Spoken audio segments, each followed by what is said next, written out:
Bismillahirrahmanirrahim. Assalamualaikum warahmatullahi taala wabarakatuh. Tuan-tuan, hari ini 11 hari bulan Julai 2021 bersamaan dengan hari Ahad. Okey, bersamaan dengan hari Ahad. So, berdasarkan satu undian, apakah pair pilihan yang menjadi pilihan pada minggu depan. Okey, undian ini dilakukan melalui channel Signalis. So, anda mengatakan bahawasanya 34% memilih pair USD, 22% memilih pair Euro dan 22% lagi memilih pair GBP. Okey, GBP. Okey. So, biasa kita akan go by majority. So, kita akan go untuk pair USD lah. Okey, kita akan go by pair USD. Okey, sebenarnya minggu lepas saya sudah memberi satu analisa ataupun satu jangkaan bahawasanya USD pair, kebanyakannya USD pair dan ataupun juga major pair USD dijangkakan akan membuat perjalanan jarak jauh. Okey, so kalau tuan-tuan perhatikan minggu lepas saya ada share sedikit mengenai GU, AU, EU dan juga NU. So, hari ini saya akan fokus kepada USD CAD. Okey, USD CAD. Okey, so kita akan bermula secara ringkas ya hari ini. Kita akan bermula kita akan melakukan top down analysis untuk pair USD CAD. So kita akan bermula di monthly. So kalau kita melihatkan di sini di monthly, kita melihat price sudah pun berada di sekitar MA5, MA10 high setelah berlakunya bacaan momentum. Okey, so momentum ni tuan-tuan ialah candle close melepasi low BB. Candle close melepasi low BB. So momentum ini ialah signal. So bila ada signal, kita hanya menunggu setup. So setup ni kita akan menunggu di sekitar MA5, MA10 high di monthly, which is this particular candle belum complete. Okey, this particular candle belum close lagi, sama aja membuat rejection ataupun tidak, tetapi kita akan menunggu di sekitar zone ini. Okey, so saya marking kat sini dulu, MA high monthly. Okey, MA high monthly. Okey, di sini ialah zone MA high monthly. Dalam masa yang sama tuan-tuan, kita melihat di monthly juga kita ada satu zone tuan-tuan. Dalam FMCBR, okey, zone ini kita namakan sebagai zone ES1. ES1 ni ialah pergerakan ABC di time frame besar. Kita akan menggunakan ES1 ni especially untuk time frame daily dan ke atas. Okey, kita akan mencari di time frame daily dan ke atas. So kalau tuan-tuan nampak di sini ada satu pergerakan. This one is A, this one is B dan penurunannya ialah C.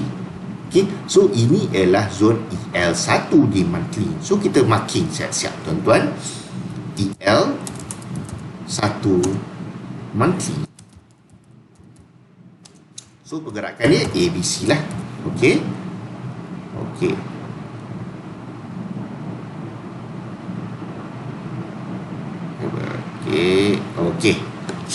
Okey, so sedikit sebanyak kita dah nampak antara tempat-tempat yang kita boleh attack bila price sampai ya. Tempat-tempat yang kita boleh attack bila price sampai di monthly, which is di sekitar MA5, MA10 high ataupun di sekitar EL1 monthly dalam pergerakan ABC. Okey. Okey, and then kita move di time frame yang kedua, which is time frame weekly. Okay, time frame weekly. So yang saya cantikkan sedikit. Okay, di sekitar itu. Okay, so kita melihat di time frame weekly, kita melihat ada satu signal. Okay, signal bacaan arah kukuh buy. So arah kukuh buy ni tuan-tuan ialah satu signal yang mengatakan bahawasanya akan berlaku pertukaran trend daripada downtrend to uptrend. So, ciri-ciri arah kukuh buy ni tuan-tuan ialah candle mestilah wajib close melepasi MA5, MA10 dan juga mid BB tuan-tuan. Ini penting.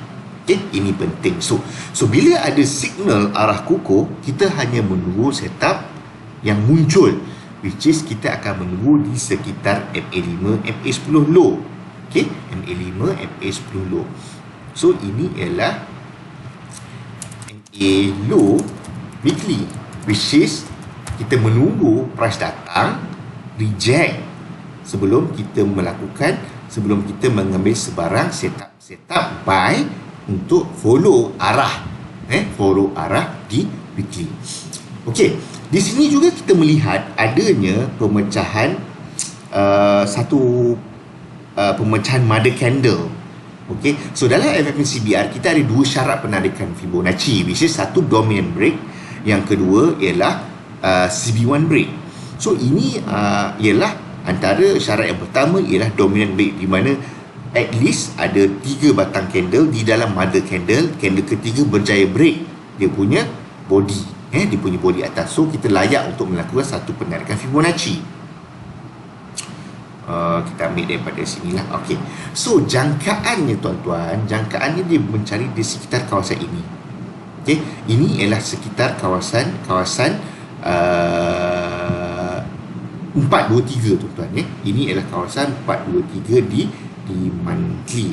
So saya tukar color sikit, kita biar color dia nampak jelas. Okey, di sekitar inilah. Kerana apa? Kerana kita destinasi, saya berulang kali saya memberitahu bahawasanya destinasi arah kukuh selalunya mencari top ataupun low BB. So di sini kita mengatakan, kita menjangkakan bahawasanya arah kukuh buy di weekly kemungkinan membawa kepada destinasinya, which is di sekitar top BB, which is berdasarkan penarikan Fibonacci, iaitu berlakunya setup dominant break. Kita menjangkakan price akan mencari di sekitar kawasan 423. Okey, 423.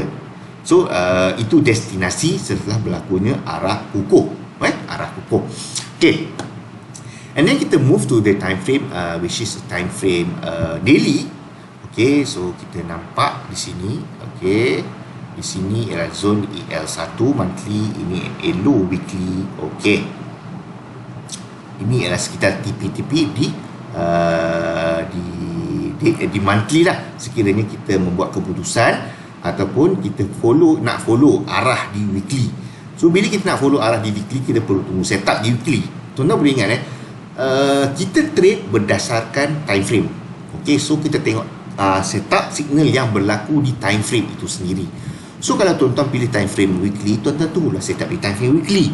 Kalau tuan-tuan pilih time frame daily, tunggu di daily. Okey, itu ialah cara-caranya lah sebenarnya. Okey. Okey, ini ialah sekitar apa yang berlaku di daily tuan-tuan, di daily.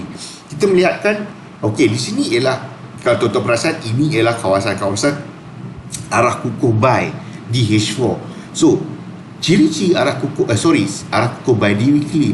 So kekuatan arah kukuh buy di weekly haruslah diikuti dengan bacaan momentum buy di daily. Okey, so kita melihatkan bahawa ada bacaan momentum buy di daily tuan-tuan, momentum buy di daily. Okey, so kita melihat di daily sebenarnya kita melihat kita masih ada momentum diikuti dengan re-entry di zone ini, and then price naik pecah di particular zone. So kalau kita melihat di daily juga kita boleh melakukan satu penarikan Fibonacci. Okay, which is kita melihatkan di sini telah berlakunya pemecahan CB1, which is di sekitar ini. Okay, di sekitar ini. So ini adalah zon terendah. Ini adalah candle yang berjaya break. Rupa-rupanya dia sama je dengan candle weekly. So actually zonnya still sama.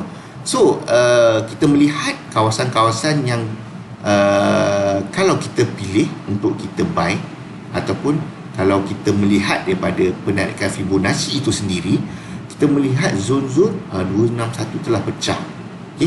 Bila zon 261 telah pecah, kebarangkalian dia untuk mencari zon 423 adalah amat tinggi.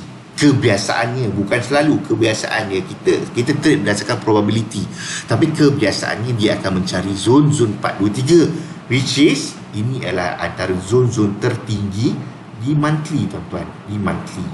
Okay? Kita melihat zon tertinggi di monthly. Okay? So di daily itu sendiri kita melihat bacaannya, apa yang bacaan yang boleh kita buat.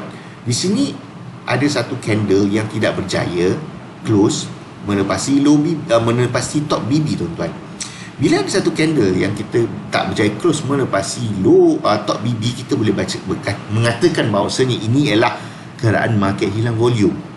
Okay, market hilang volume. Market hilang volume, ciri-ciri utamanya ialah candlestick tidak boleh close melepasi BB, top ataupun low BB. Itu yang pertama. Yang kedua ialah wajib ada reverse candle.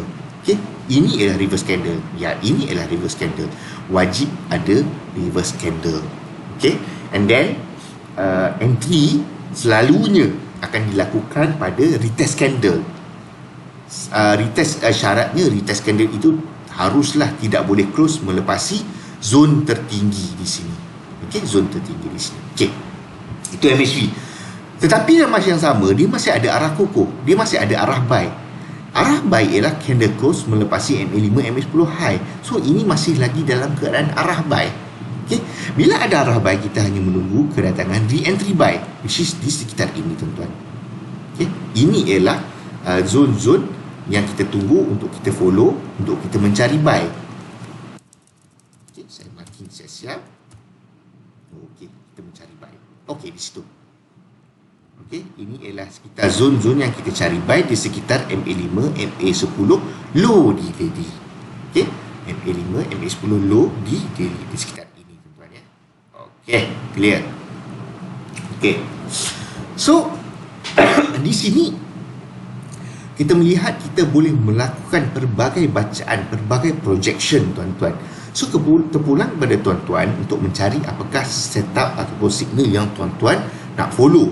Adakah tuan-tuan bercadang untuk tunggu price datang di time frame daily untuk mengaktifkan re-entry buy di daily sebelum price jangkaannya mencari zon-zon tertinggi di monthly, ataupun tuan-tuan tunggu price turun di zon-zon di weekly dan kemudiannya price pergi semula ke zon-zon di monthly. Tak kisah, tak kisah, janji kita ada setup. Yang penting kita harus tunggu adanya setup. Tapi bagi saya lebih gemar. Kenapa? Kerana di daily mengatakan bahawasanya pemecahan zon 261 telah pun berlaku.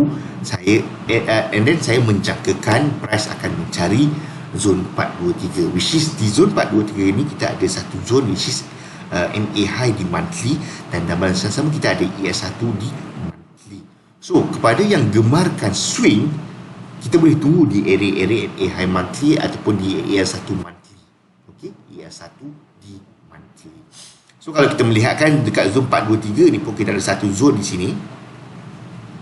Ini adalah antara zon-zon yang boleh kita tunggu, which is the nearest resistance.